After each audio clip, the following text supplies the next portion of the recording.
Farm to Fork Meet Riot by Niti, Bali. And this is chapter 9. Food is a big deal.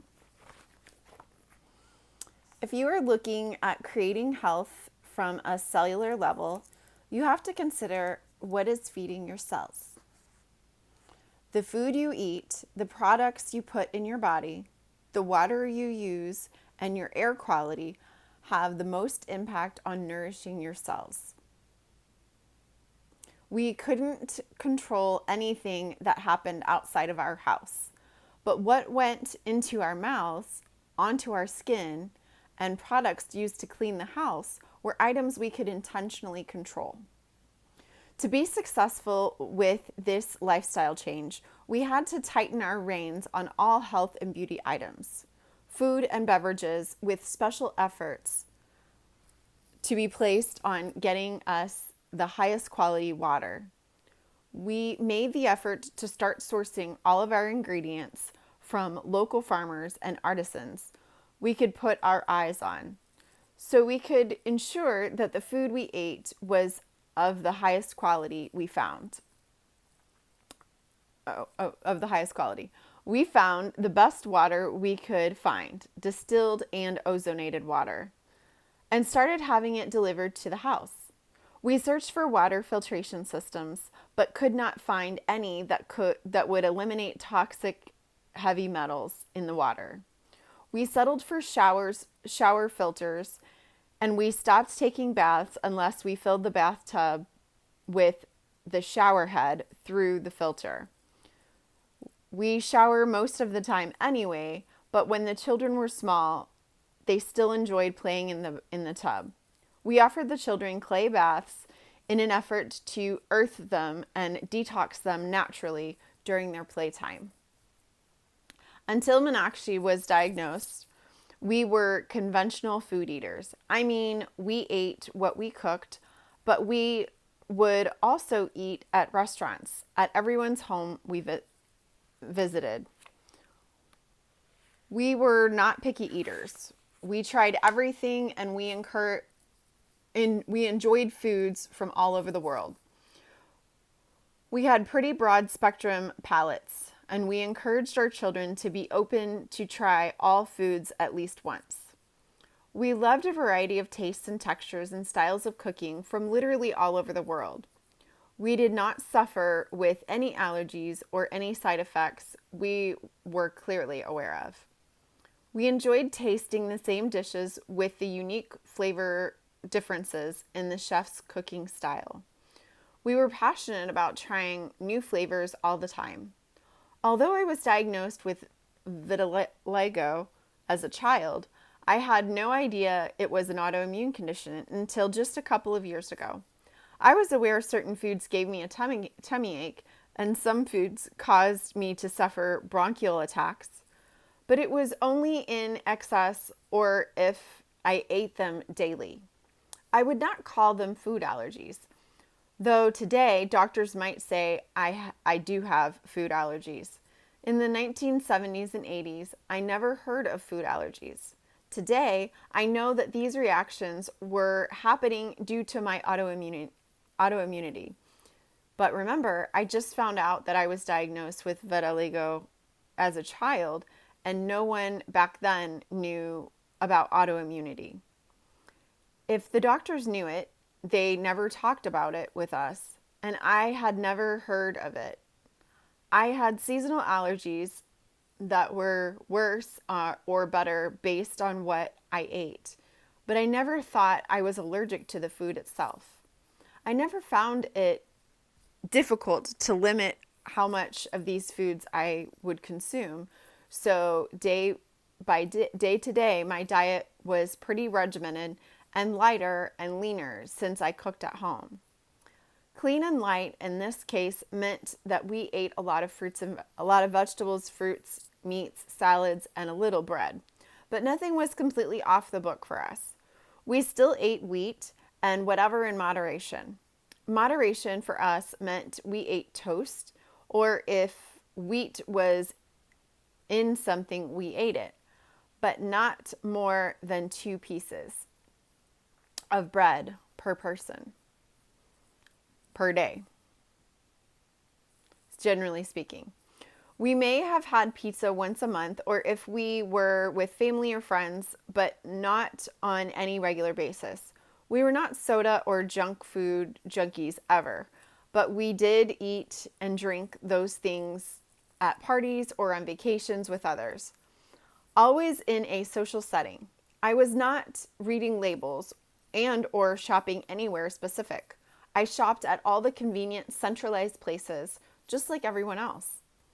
I was a bargain shopper, and I made our checkbook stretch as far as possible, like any good home cook and responsible wife would.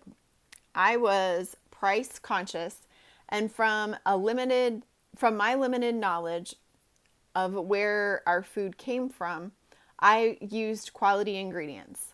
I did frequent the farmers market for fruits and veggies, but it never occurred to me to buy meat, eggs, and dairy there.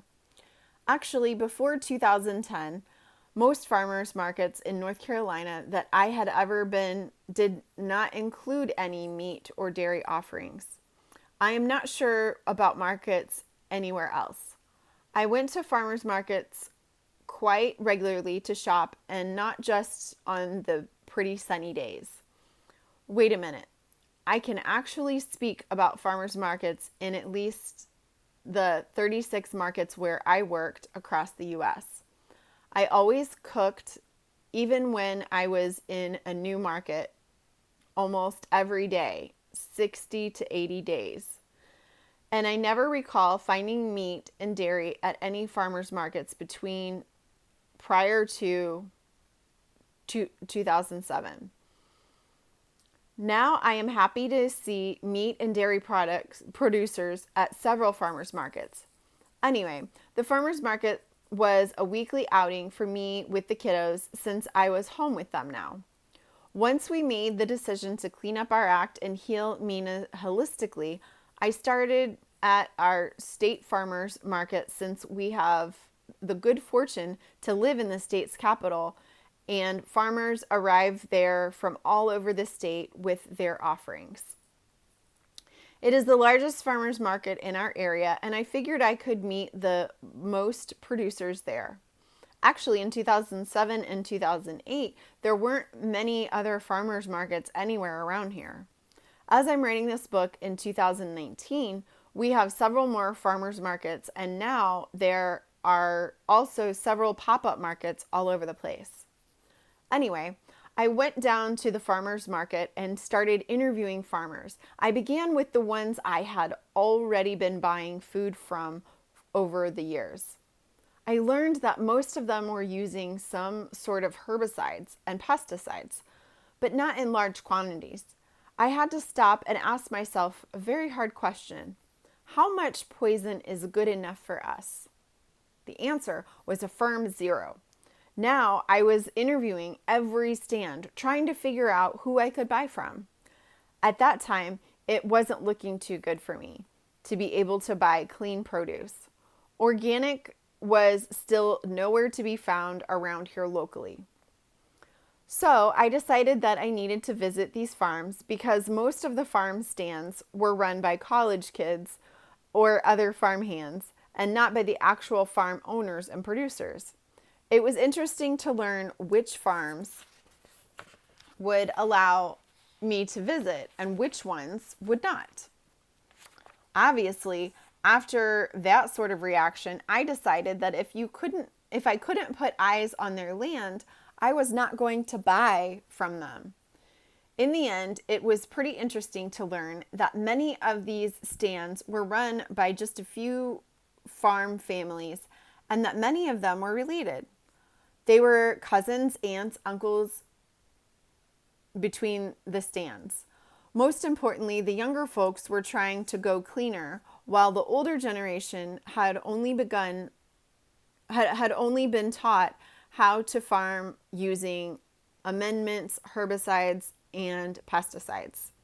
This younger generation was trying to take a step back from chemicals, and some of them were learning how to manage their land from the few old-timers still around to help revive traditional practices.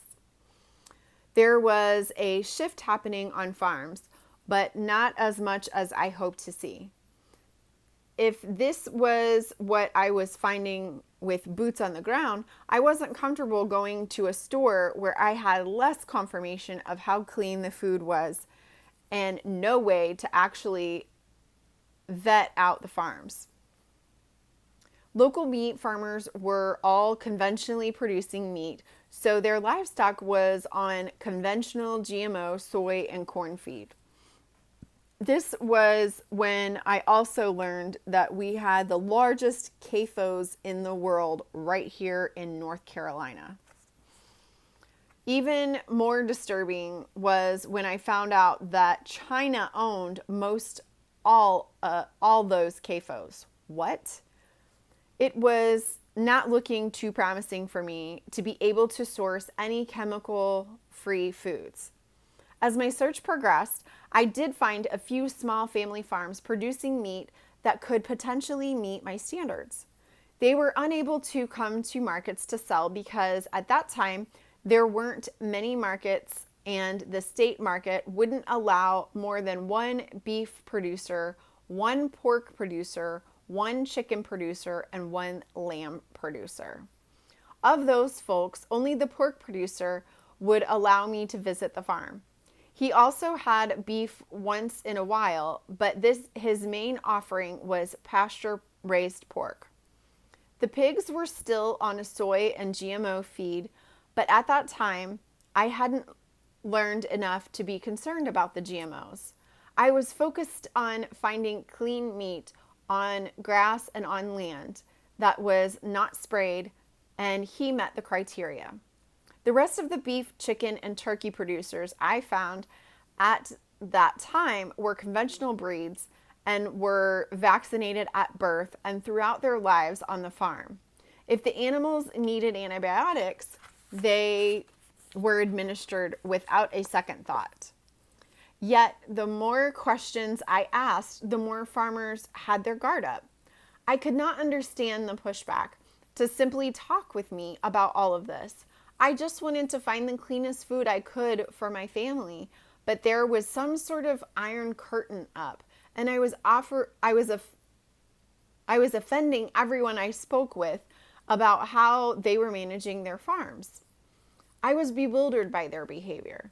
Fortunately, there were a few folks who did not mind the interrogation and even welcomed my interest. Moreover, they knew I was asking questions because they knew our daughter was battling cancer and I needed clean food.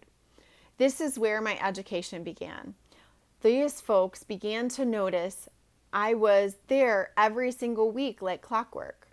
It was obvious to them that I was not stopping in a grocery store anymore. I began to earn the trust of a few farmers. This trust was followed by straight talk about our food system. I had absolutely no idea what sort of challenges these farmers were facing. I just assumed all our food in the store came from farmers. I mean, where else would it come from? Surprise!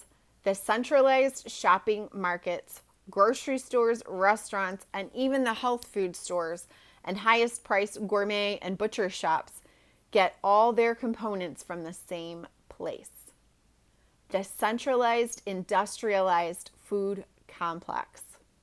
They are raising animals in confined animal feeding operations, CAFOs.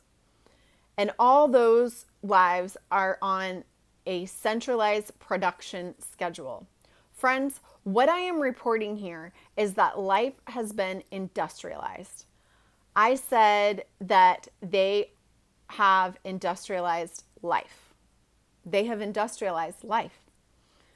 Let that sink in for a moment. Rather than raising livestock with honor and respect, the corporatocity puts them in a factory. In all the years past, livestock was raised at home with honor and respect because these creatures offer us life-giving force that they produce as a result of an abundant life on nutrient-rich soils and diverse pastures with a variety of herbs, grasses, and greens in their salad bar. These poor creatures are now on the clock.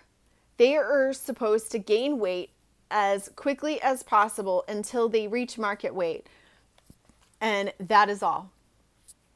They are fed growth hormones and pharmaceuticals. The growth hormones can be in the way of grain feed. It can be in the way of grain feed. Food is a hormone delivery system, and exercise is a hormone management system. If you understand this, then you can understand that the animal feed rations can be designed to initiate growth more rapidly. This is their entire life. This is what food production has become. I want to change the conversation about healthy food. I want consumers to know the truth to prevent more suffering and disease. I made an extreme effort to learn what is going on, that the population in America is fat, sick, and nearly dead because the corporatocity with the support of our institutions has industrialized our food. There should be no confusion about this. It is not only because of soda pops and sugar-laden poisoned foods lining every shelf where food-like substances are sold. It is also because the food we think we are making from scratch at home, the meat and veggies that are supposed to be healthy and whole foods, are secretly industrialized fake food-like substances. These diabetic, stressed out, suicidal creatures cannot offer us any nourishment. They are in kidney and renal failure themselves. Animals must be healthier than you for their meat, milk, and eggs to nourish your cells. I'm going to read that again. Animals must be healthier than you for their meat, milk, and eggs to nourish your cells. Because of CAFOs, meat is being villainized because the honor and respect that should be given to the livestock is gone. The livestock aren't the villains. The livestock managers, the humans, are the problem here. If we are being honest, the managers are not even the ones to blame. The institutions that the human beings formed to oversee the food system have failed us. The institutions that the humans gave their power to do so that we could more efficiently and easily produce food for the masses has failed the people. Remember, the institutions do not operate like humans. Institutions operate like a wicked, unstoppable machine with a simple program. It doesn't think, behave, or operate like a human when it comes to making life or death decisions to benefit the human beings. Institutions think and operate based on the corporatic agenda that powers it by way of funding. Institutions are not even legally accountable for the environmental ramifications of its decisions and or the toxic side effects of its actions, even if they cause human beings to get fat, sick, and die. Do any of you find it interesting that I never once considered not eating meat anymore? I simply was determined to find a farm that was producing livestock as nature intended. I think it's amazing that people would simply give up eating meat and never demand better livestock management.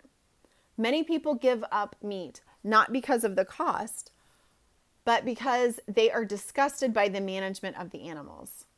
They say it is because of their morals or ethics, but I believe it is because of the inconvenience of finding the solution. I say that because these same people pay more money for imitation meat like burgers and other chemistry project powders and shakes required to maintain their new meatless lifestyle. That is, by the way, completely unsustainable. You cannot thrive on lies, folks. The lies I am referring to here are those aforementioned fake foods that are being presented to you in the form of plant-based proteins. Eventually, the truth will reveal itself to anyone trying to gain health out of a box, bag, or bottle. I am simply sharing my observation here. Before you start defending your belief, you need to know that I am not going to change my experience. I already lived that.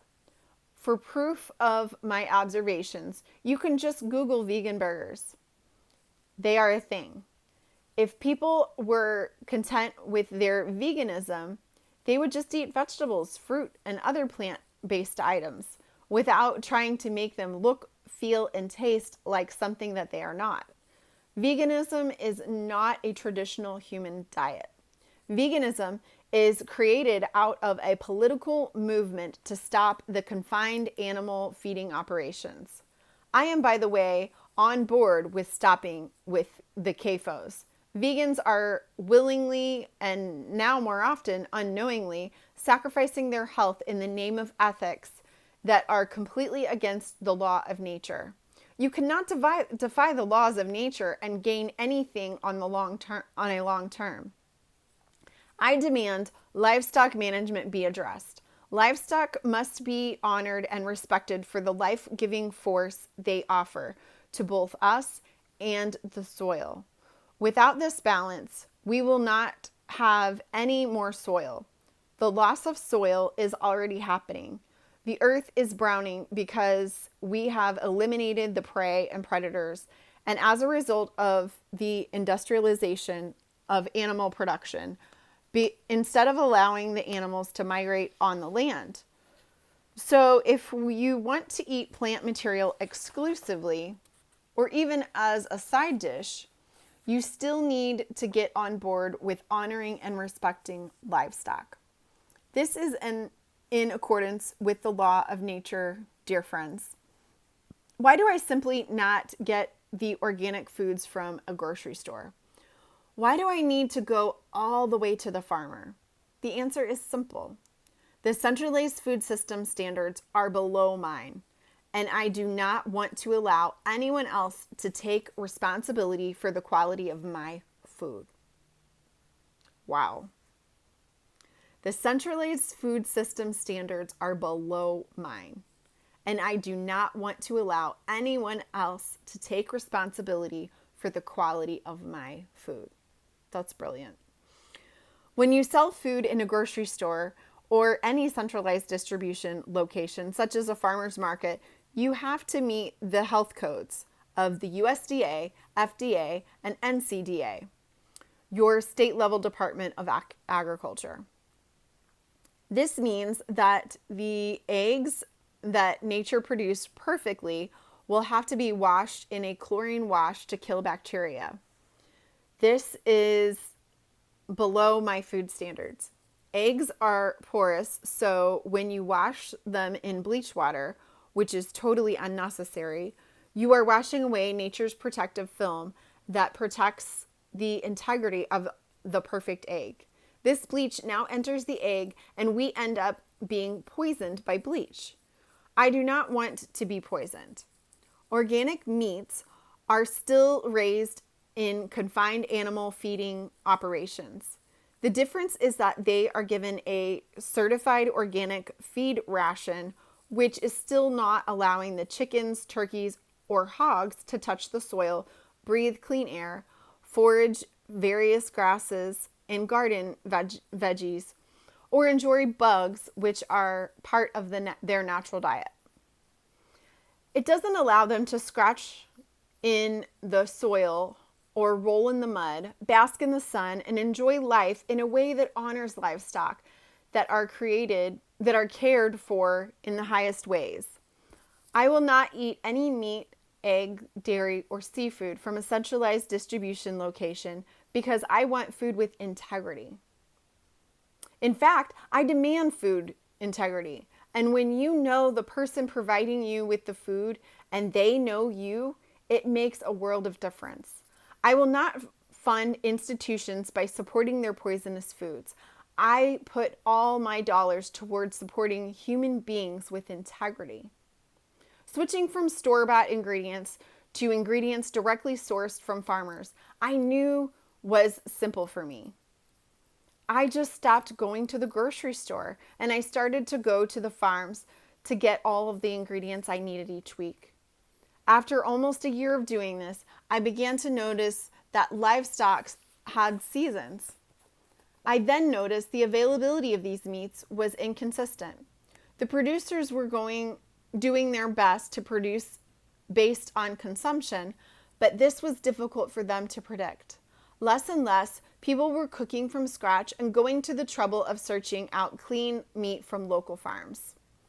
Their business was dwindling away, and most of them were not sure how much longer they were going to continue to farm. As I learned more about the seasonality of livestock and the obstacles to buying meats and dairy off the farm in 2007, I realized I needed to buy a chest freezer, especially if we wanted to eat chicken all year, because chickens can't be left on the ground in the winter. The farms I found were small family farms, and they couldn't afford to raise the birds, process them, and then freeze and store enough chickens for everyone to eat all winter without dramatically increasing the price to pay for all those steps. I learned I needed to stock up during growing season if I wanted to eat chicken whenever I felt like making it. This required me to first figure out our consumption, then plan how much of each livestock species we needed every month all year long. If you travel back to World War II, and for the eons before that, no one could conceive of such unsustainable things as a bag of chicken breast. Actually, I grew up in the 1970s, and I never saw a bag of boneless, skinless chicken breast until I was in my mid-20s. When we were growing up, all the meat had bones. You could buy a whole chicken or a whole chicken that was cut up, or trays of similar cuts that were always made up in increments of parts that came from 3 chickens. The large trays were packaged so you always got 3 birds worth of meat. This helped to maintain sustainable consumption of the entire chicken by offering eaters some flexibility to host large parties presenting formal meals, featuring just the premium cuts of the chicken to help larger families buy the more affordable cuts of chicken at a discount. In all cases, the entire bird was being consumed and nothing was being cut out or wasted. Nowadays, there is no reason to have any idea how what we eat was produced, how it is distributed, or even how much we eat. If you are cooking and following a recipe versus actually tracking how much you need to prepare per person, the pars are very different. Also, when you begin eating more nutrient-dense meats from a pasture-raised farm, the volume of meat required to reach satiety becomes even less, because pasture-raised meat is far more satiating than what is produced in a CAFO. Additionally, if you eliminate wheat consumption, as we did, which promotes hunger and leaches minerals from your bones and organs, you will find that you are satiated even faster than before. I am bringing all this to light because when I started purchasing all of our food from the farms, I had to re-educate myself on how to shop for food. I had to stop and think and plan in ways I never had before. I had to wake up and be more conscious about using the meat I was purchasing more sustainably. I had to think about buying chicken as a whole bird and not just the parts that were the easiest to prepare. I had to use all the parts of the chicken, and we had to stop eating chicken. I had to do the same thing with beef and pork. In the past, I never thought about the fact that when you butcher a beef, you end up with roughly 16 of each of the various steaks around the loin, New York strips, ribeyes, and fillets. 3 to 5 of each style of roast if you cut them into 2 to 3 pounds roast, chuck, sirloin, rounds, rump, eye of round. And then the rest of the beef is basically all ground, stewed or cut into stir fry. This means from the whole beef, you yield 140 pounds of steaks and roasts and about 290 pounds of ground stew and stir fry. The rest is about 20 pounds of beef ribs and 20 pounds of soup bones.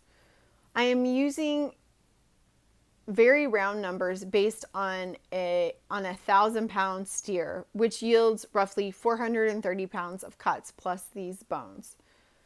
Do you see how just eating New York strips is an unsustainable way to eat beef if you want to consume the creature sustainably?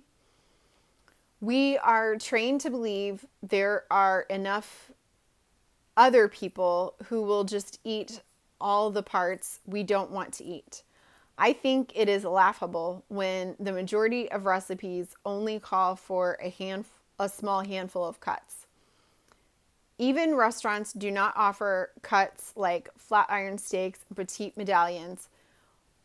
How many of you have ever been able to order a baseball steak?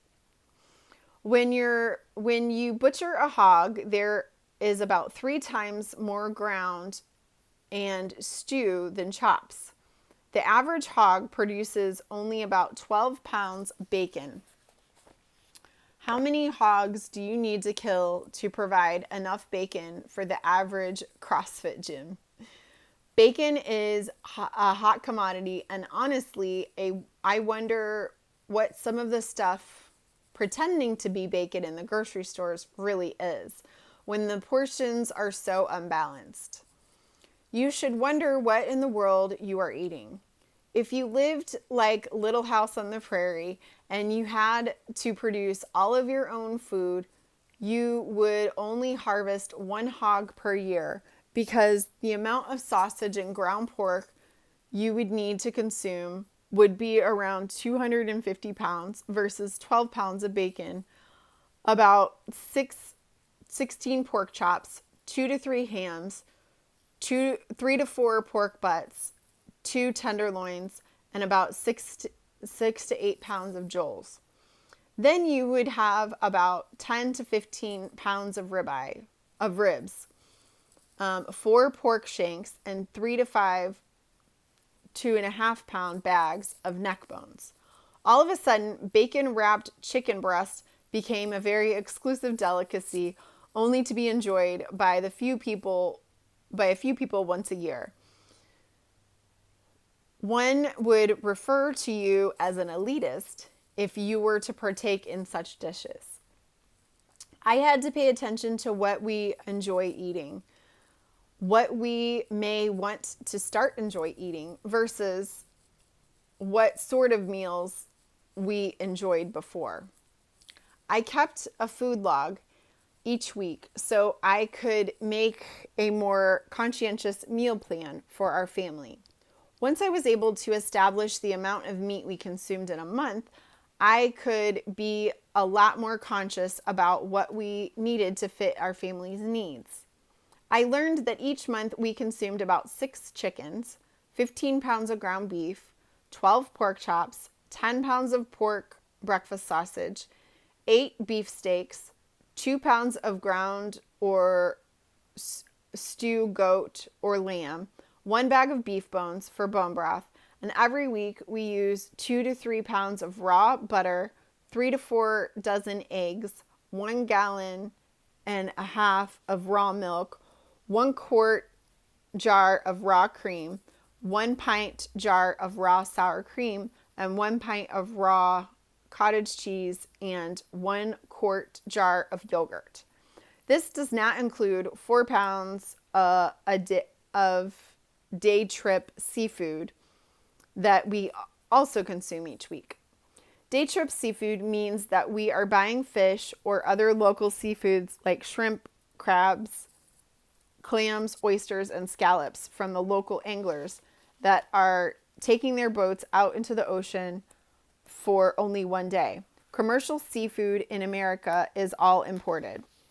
Those commercial fisheries are destroying the oceans and are catching seafood on large ships that go out for months to fill their holes and then come back with seafood preserved in sulfites and other chemicals. We do not eat seafood unless we know the anglers who are fishing for us or the fishmonger who is cutting the fish for, just like we want to know the farmers we are getting our food from. We also enjoy turkey around Thanksgiving or duck liver pate as often as we can get it. When we host casual cookouts or when we host friends or family for several days, when they visit from out of town, our consumption increases naturally. Once I was able to figure this out, I could make a commitment to the farmers, and I set up weekly or monthly rations for my family. This allowed me to establish a firm budget. The farms were able to appreciate my commitment to them, and in turn, they could produce based on our consumption. They knew if and when they had smoked hams, bacon, jowls, or mini linked pork. We would fill a milk crate that lasts us 6 months. Those treats were also not included in the rations above. Once the meats and dairy was established, I set up standing orders from our baker. We have a local mom who is a gluten-free baker and started a business out of her home baking for the community. She bakes for us based on our preferred sugar levels and with the highest quality ingredients. Each item I buy from her would only save me a couple of dollars if I baked it myself. For me, it was a win-win to support her enterprise. I cannot afford to pay myself to bake those items, and I love that I can support another mom in her home-based business adventure. Our local master fermenter produces water kefir and kombuchas that we receive each week as a standing order. These are what we enjoy in lieu of sodas in our home. This meant that the only items we consumed in flux were produce items from our produce farms, microgreens from our urban microgreen farm, and the joy food we buy from our local health food store. The health food store only provides us with snack items that we keep around to bring us joy, like organic raw nuts that I can soak, sprout, and dehydrate or roast for a snack. We actually eat nuts seasonally. I try to source nuts locally first and then supplement in the winter if we really feel like we are missing them. It is not something I always have on hand. We also enjoy fair trade and organic dark chocolate. Like I said, when I find chocolates from a direct source, the way I can often source nuts, I support the local person rather than buying it in a store. My husband likes to keep organic potato chips made in coconut oil or cassava tortillas for soft tacos in the house. It is something I also enjoy on vacation and when we are traveling. There is not much that we buy at the store. If we never went to the store, it would be just fine. Anything we buy there is completely unnecessary and does not benefit us nor harm us. Nutritionally speaking, since we consume so little of it. So when cash is tight, we simply skip our trip to the store. Our food pars have been fixed in this way for the past 10 years. And I can tell you that shopping from local farmers may have cost us more money than shopping from the grocery stores, but we have never gone without enough food. In truth, I have no idea what we spent before. I know that we needed food, and so I would go and buy it. I had money in my checking account that was allotted for weekly shopping. I could use it for gas, new shoes, or groceries. I never had a reason to track my purchases. We simply bought whatever we needed as we needed it. There was no planning required when the grocery store is walking distance away and the shelves are always full. Shopping from the farm meant that I needed to plan to stock my fridge or freezers because the distances were so great and the driving out to the farms was not something I could do last minute. There was no guarantee I could get something I wanted to purchase at the last minute, even if I did drive out there. The only thing that I am sure of is that we eliminated a lot of calories we do not need. We are able to maintain a regenerative lifestyle with grass-based meats and produce from living soils versus blank and dead chemically treated soils. And it doesn't feel like we sacrificed very much to do that. We experienced a large price hike in 2013 when all the farms I worked with went completely GMO free. We expect another shift in a couple of years when we go completely heritage with our beef and pork production, and those animals are full foraged on no grain supplementation from feed mills. Once we have established feed freedom, our prices will remain fairly constant and stable, which is not something that the centralized food paradigm can promise. By changing the food we eat, we feel better and we are not sick or as tired as we had been in the past. We have eliminated health risks we had before. Best of all, we are ensuring that we are not hurting other people by violating human rights on the farms, and we are not hurting the land or contributing to the carbon in the atmosphere because we are supporting regenerative soil farmers. Lastly, our lifestyle gives us food freedom and health independence because when big companies announce outbreaks and contaminations, livestock diseases, and other foul industrialized food fiascos, we can sit back and relax. None of them apply to us because we know the human beings that are farming or crafting everything that we use to nourish our bodies. Once we figured this part out, we felt like we were getting somewhere and living was getting easier and easier. Thank you for listening to chapter 9. Food is a big deal.